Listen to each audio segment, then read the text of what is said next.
But now it's been going full force on hiring a team, building out a team and a family here at Navagri where we're looking for, almost every role that you can imagine, be it like developers to social media managers, to community managers, to, anything and everything. Like we're really building out the team and finding those, people who see the vision along with us. As I mentioned, like, vision is very important to us. So after the fundraising, that's something that we're focusing on to join hands with people who can help us take the company to the next level. That's really great. Speaking of next level, since the company is reaching such amazing heights, what would be your take on your competitors and what do you feel is the factor that differentiates Now and Me from other platforms? I think it's wonderful. There are a lot of pioneers in mental health, especially in India. I think interesting companies that started almost even a decade ago, and I think kudos to them for being so visionary and starting out when mental health was really not at the forefront of the conversation. I really think everybody has something different to offer, and mental health is a very untapped and sort of underserved segment of the healthcare sector, especially with respect to India. The only difference I think is that peer-to-peer or a community-driven approach isn't something that has been tried in India before. So we're excited to see the response. It's been very interesting in the past 2 years seeing people from across the globe connect with each other. Um, so in terms of a very simple service to service comparison, it's the approach that we're taking. It's for people who are more. We don't want people to reach a point where they have to react towards taking care of their mental health, where things have really gone beyond a point of that requires serious intervention. So I think we come on the more preventative side of mental health care, whereas a lot of other companies are focusing and thankfully focusing on providing solutions towards treating those mental health issues and illnesses. It's really amazing that you all are actually working on prevention since it's really better if you like fix it at the earlier stage rather than getting things worse enough. Uh, Another question that our viewers had was, did you all have any mentors or guides that helped you all in overcoming the obstacles you faced in starting up of Now and Me?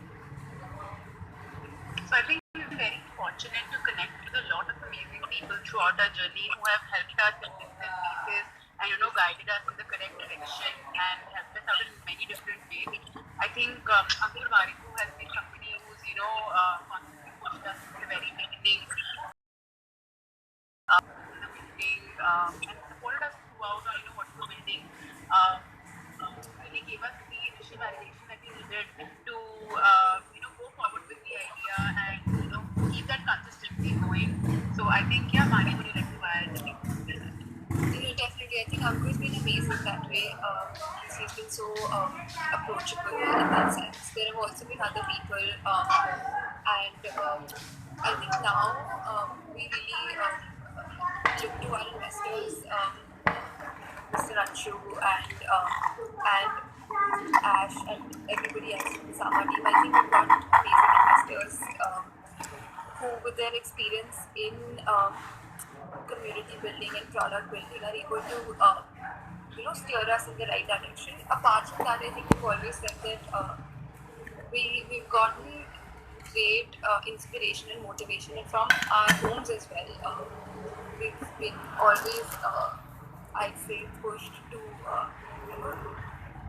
work towards greater things in life. So I think that's also been, it's very healthy, and I unfortunately I don't think a lot of children would be able to say that about entrepreneurship. People have to really fight the kind of response that we get from their home. So I think, and why we say that, why we highlight that is because a lot of people succeed despite the way things are, but I think we've succeeded because of the environment that helped nurture and flourish us at home. And I think we want to tell that it can be so motivating and healthy to be able to get the time to really push your boundaries, to really achieve things that might seem impossible. So I think that's been our journey in the past years.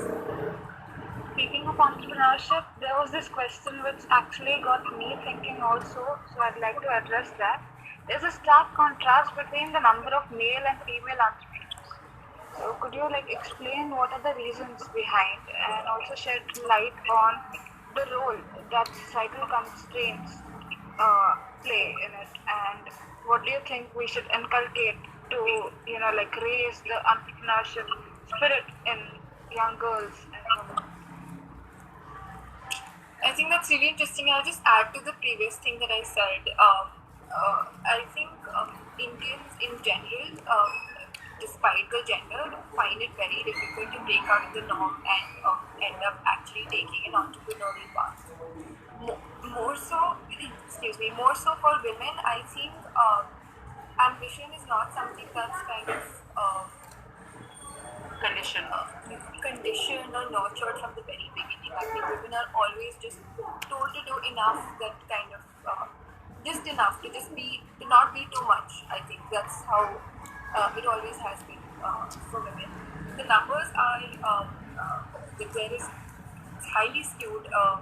So I didn't want to get into that, but I think the both of us are here. So I think that's the three of us are here in fact today. So I think that's something to celebrate as well, and which is why I always highlight the contribution of our parents in really pushing us into breaking the molds and being where we are today. And adding to that, you mentioned how can we, put across this concept in front of young women these days. I think we feel very grateful that we got the chance from our families, to be able to explore this, the support from our families to be able to explore this. And now, there's a lot of times that, women from our college, from our circle, approach us or write to us, please, you guys, approach entrepreneurship and, succeed in it. Is actually motivating us to, get into that field as well.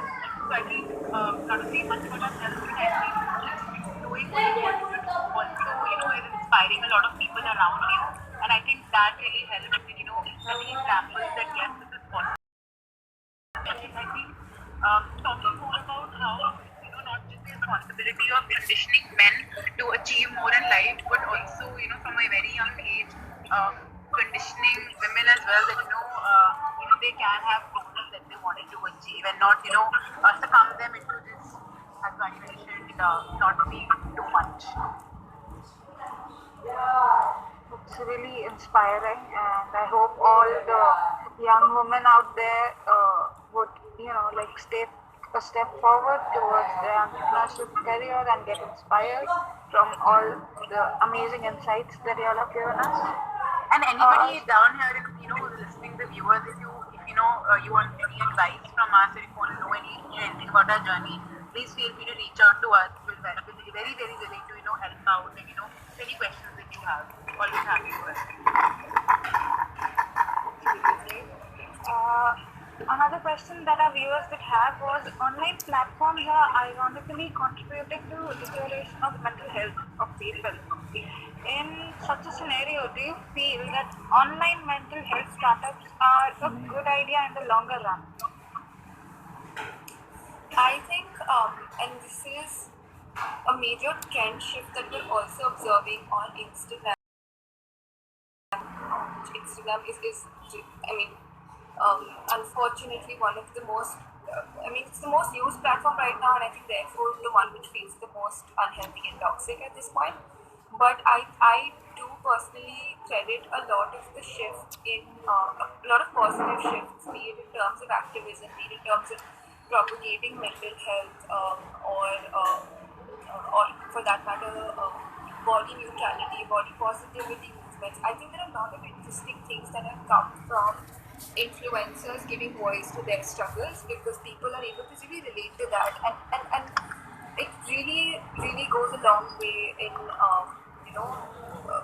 making somebody feel okay about their problems. Because earlier, I think the trend perhaps maybe 6 to 7 years back would be just looking at picture perfect images, videos, etc., not really knowing what's going on behind the struggles that perhaps these creators have to go through. And so the point of this being that the medium itself is not really the problem, it's about how it's consumed and used. However, I think at now in there are definitely course correct while we build these, while we build an online. There are things that we are trying to add from our experiences and what we've observed on online platforms, which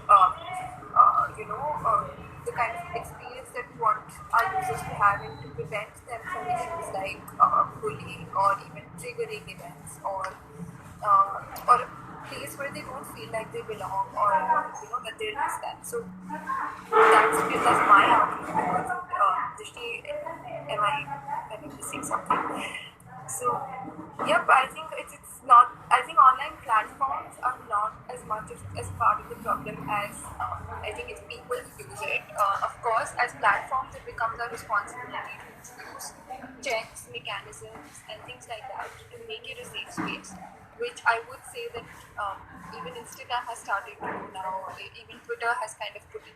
There is a long way to go. These are older platforms that have been working a certain way, but I would say that there is a major shift towards creating safer spaces online everywhere.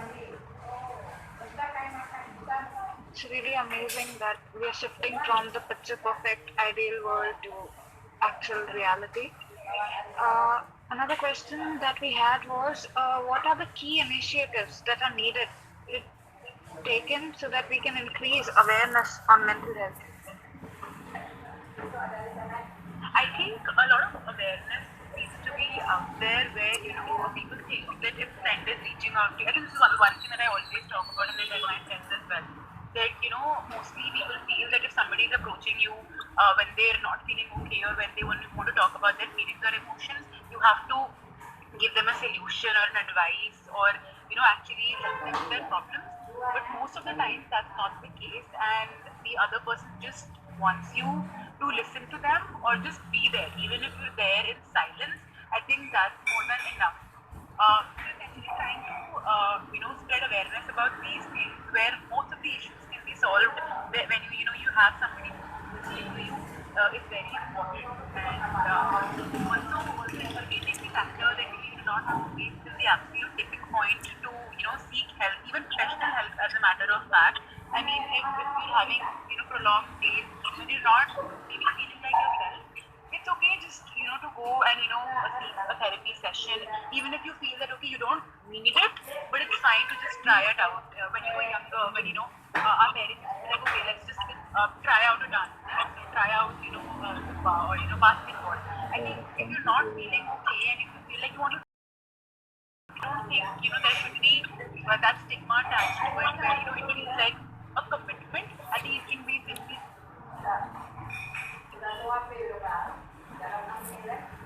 that exists for mental health. If therapy doesn't work for you, there are other things that you can turn to. Maybe you can try meditation, or maybe you can try Vipassana, maybe you can try something else that exists in the market. But essentially, it depends on you trying out different things and consciously think about